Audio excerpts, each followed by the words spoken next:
You're listening to Cat.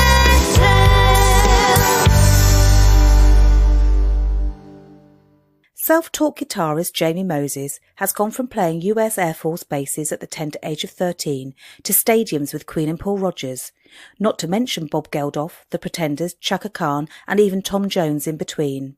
And the telephone hasn't stopped ringing. Now playing with Paul Young and the Lost Pacaminos, the SAS Band and the World Famous Red Sox, the accomplished musician rarely has time for relaxation, but when he does, he likes nothing more than a night in with his family. This is the one with Jamie Moses. Well, Jamie, I think it's amazing the amount of people that you have played with. I mean, I have been looking at your website, I have been reading up on you, I mean, you're everywhere, and you have played with the cream of the cream, haven't you? Queen, Tom Jones, Bob Geldof, Pretenders, Chaka Khan, Amy Winehouse. Good God, too many people to mention. No, it seems weird to me. You've got around a bit here, haven't you, Jamie? What have you been doing? Touting your wares, or is the phone constantly ringing? What happens? Well, I mean, thank God the phone does seem to constantly ring, and I'm still mystified as to why. But there you go. I mean, yeah, I've been really, really lucky. I mean, I've also put a lot of time into learning how to play the guitar. There's always that. But yeah, because a lot of the guys that I know from years and years ago are doing other, driving cabs and all kinds of stuff, and they just don't play anymore. They just play at home. And I can't imagine doing that, really. No, I mean, that would probably be the ultimate sort of, torture for somebody like you, I would imagine. Yeah, that's right. I mean, geez, getting on, that sounds terrible, but I'm not as young as I was. And if I do 10 or 12 dates in a row, which I seem to be doing a lot now, it does take its toll. I think, oh, please, can I have a night off? Be careful what you wish for, isn't it? Oh, God, yeah, absolutely. But, you are always touring, and at the moment you're obviously out there with the Los Pacaminos. And so tell us how that all started, because that's one of the main bands that you now play with, isn't it, really, including Paul Young? It is, yeah, it is. Well, the original, it was a gag, pack them into the pubs and the clubs and the stuff. That's when we first started. And we thought, oh, that's funny, we'll use that. So that's how it's come about. Yeah, that one's been going for 26 years now. 26 years. Deaths, births, marriages, divorces. We've been really through it with that band. But the lineup that we got at the moment is a really great one. And it's weird. It's kind of the only band, one of few bands that I know that after all this time, you get bands like the Stones and the Who and what have you, who are at each other's throats, and they're together despite the length of time that they've known each other, whereas we're kind of together because of that. And we don't argue, we just don't. Of course we have a little spat, but it's not like, I refuse to travel with him. I want my own limo. None of that. It's just a fun. It's like a gentleman's club. Well, actually not. It's more of a boys' club, really. And like a social club. Yeah. And it's because a lot of the guys. I think part of it is a lot of the guys have got other things that they do, and we all play with other bands. Mark, our drummer, he's a music business manager. So he does that as well. So and this is something we do for fun. But it's kind of turned into something a little bit more than that, because we're on our 4th or 5th album, and we've got a reasonable following, actually. It's going really well. I'm not surprised you do pack them in, actually, to be honest, Jamie, because I've seen the show and it is amazingly good fun. It is. I mean, that's the fun. It's the fun element of it, I think, that is so good. Obviously, the craftsmanship of all you as musicians is something else, but the fact that it is a feel-good factor, I think, really helps with that, doesn't it? Yeah, it does. I mean, that comes across, and that's genuine, because that's what I was just saying. That it's like a social club, and the fans almost become part of the band, because we have Tequila Babes who come up, have a couple of those a night. They come up with a tray of tequilas and a cowboy hat while we're playing the song Tequila, and it's somebody from the crowd, and they're chosen from the crowd each night. Yes, it's one of the more low pressure gigs. That Yeah, one. I suppose it is because it is, some, as you say, that sort of feel good factor. The guys all together, all having fun, and actually, it's by the sound of it, you've done it so long that it feels quite a nice, comfy pair of slippers to put on. Exactly, and we know where each other is going musically. If somebody does something different, then the band will go with that, and we got some pretty good tunes too, to say so myself. Yeah, they're pretty good. We got really good reviews of the last album, and we never expect it to actually take off and be, world superstars. That's never going to happen. And that's fine. That's okay, because like I say, we've all got other things we do. Yeah, absolutely. So if that's the comfy pair of slippers, on the other end of the spectrum, then what's the tight pair of shoes that you're wearing on stage, where it's a bit like, oh my God, I feel the pressure. What kind of gig gives you that? Well, things like Queen, that you really got to be on your toes, and with that one, because the Queen songs are not only are they a handful, and Brian and Rog, particularly Brian, they really know what they want, and that's why it's so fantastic, because they've taken so long doing these songs. They know them inside out, and also, of course, you're playing to sort of arenas and such, and it's a bigger production, much than the Pacaminos. But I haven't done that since Adam Lambert started with them. So that's been probably 10 years now, 9 years.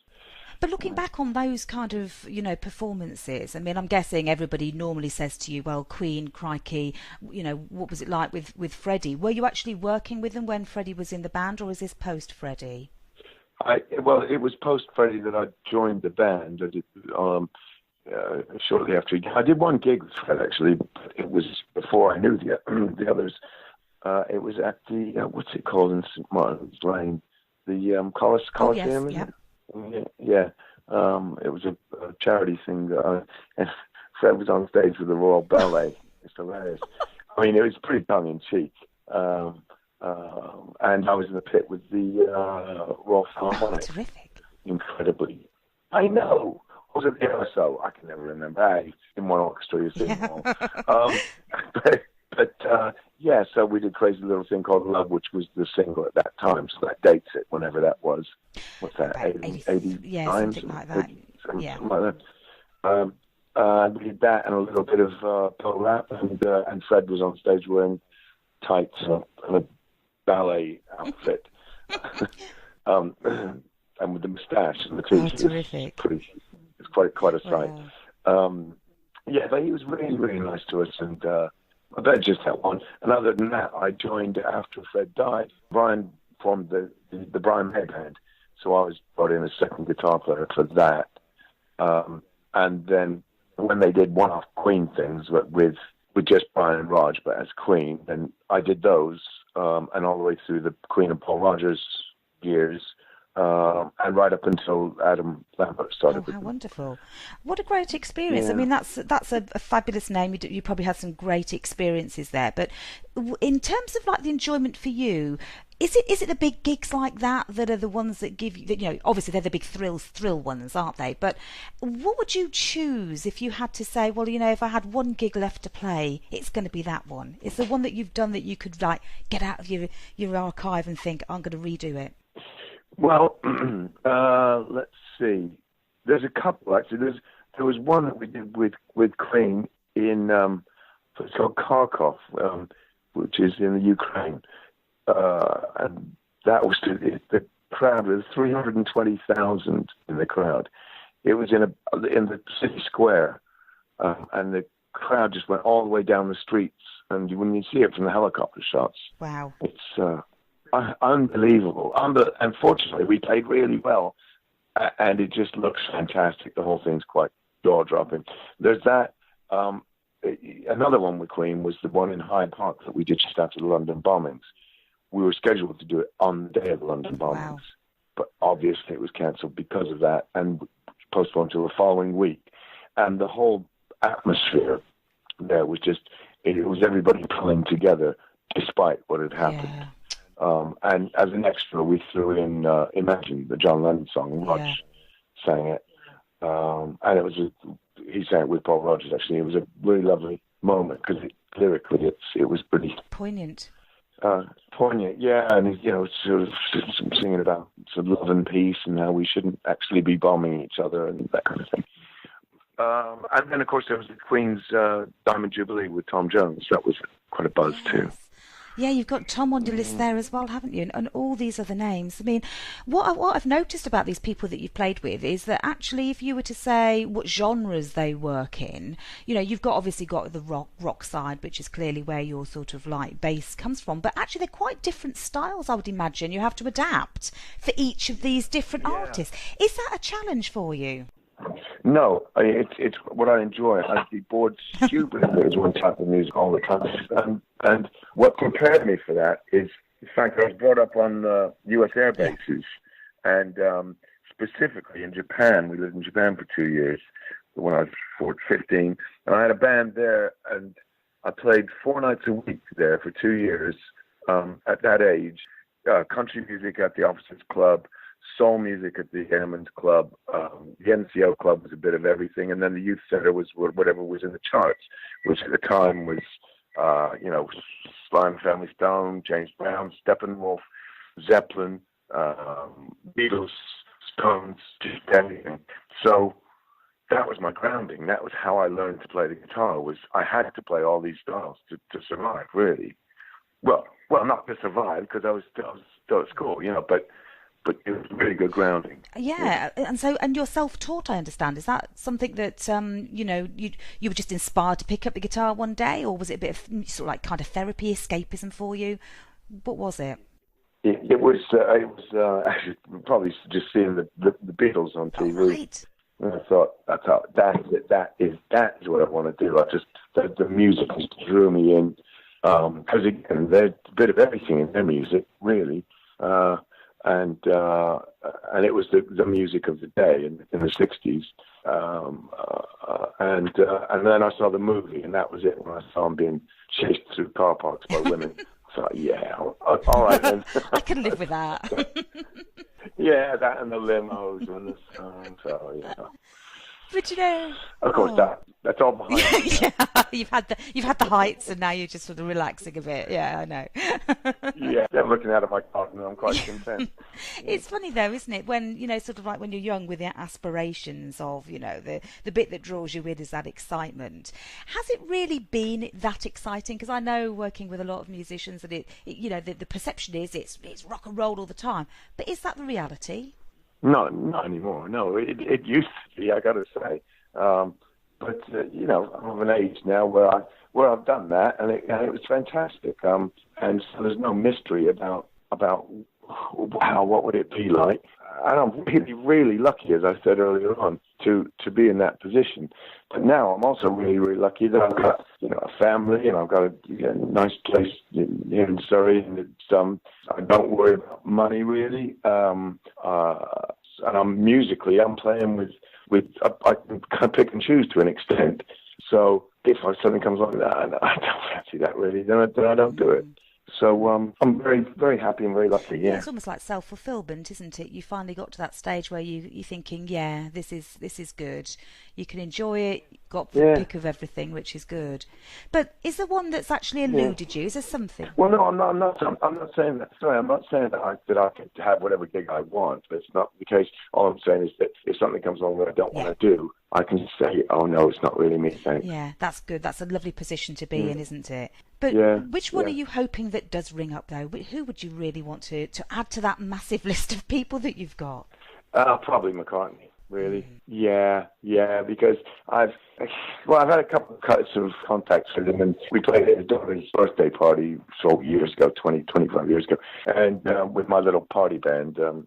But then when we did the Diamond Jubilee thing, he was in the next dressing room to us with the Tom Jones Band. And I happened to walk out the door as he walked out. And I said, "Oh, hello, Paul. Did you remember me from what played at your daughter's party?" And he grabbed hold of my face and said, "Yes, I do, cheeky boy. How are you?" I love it. Very funny. I had a bit of a chat with him, but I'd love to be in his band. Oh. He's got a cracking band at the moment, so I can't see any reason for him to change that. Well, who knows? But that would be a nice call to get. It really would. That'd be my childhood dream come true. Like a full circle, wouldn't it, for you? You know, that's where it all sort of started with that dream. Exactly. Seeing him with that bass guitar on the Ed Sullivan Show, you know, and thinking, wow, I want to play with that guy. I want to be George Harrison as well. Yeah, and why not? And I've even got the Gretsch Country Gentleman, which is the same color as George's old one. Love it. So Paul, if you're listening, I'm tooled up. I'm ready to go. You're ready for that, the B of the bang. You're ready for the B of the bang, aren't you? Yeah, I sure am. Tell me a little bit about the SAS Band, because that sounds a little bit like a complete supergroup. And again, it sounds a bit like a jamming session going on there. What's that? Well, it was put together. It originally formed when, after the first Brian May Band tour, we stopped touring. And Brian said, no, there's not going to be anything probably for a couple of years now. And I went, what are we going to do? And that band that was backing Brian was myself, Spike Edney, who's Queen's keyboard player still, and has been since '84. He's my old friend. And Neil Murray on bass and Cozy Powell on drums. So we thought, well, it's a really cracking band. Let's do something with it. So we got Chris Thompson along. Do you know Chris from yes. Manzo? And as a singer, and we did a couple of gigs, and it went really, really well. We thought, wow, this is good. Chris couldn't make it one week or one gig, so we called up a couple of more singers and said, get sort of 3 or 4 singers along and make it a vibe, you know, make it a party thing. And we did. That went really well. So that is now the basis we do it on. We have 4 or 5 musicians, these singers on each gig. And they're different with every show that we do. So it's Spike's All Stars, that's what the SAS stands for.